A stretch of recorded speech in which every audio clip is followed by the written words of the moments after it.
बंगोपसागर रे सृष्टि होइतिबा बात्या जोगु राज्य रे शीतर प्रभाव कमिछि। वर्तमान राज्य को समुद्र मध्यरु जलीय बाष्प वायु प्रभाव बढ़िछि।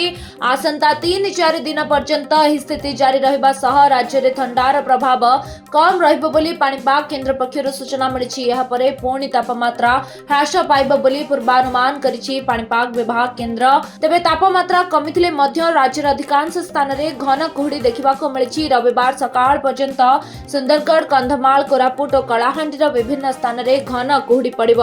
अन्यपटे बात्या वर्तमान आंध्र मुहां हेउछि। एहा द्वारा आंध्र रे वर्षा बढ़िबा सह सोमवार दक्षिण ओडिशार किछि स्थान में वर्षा आशंका रहिछि।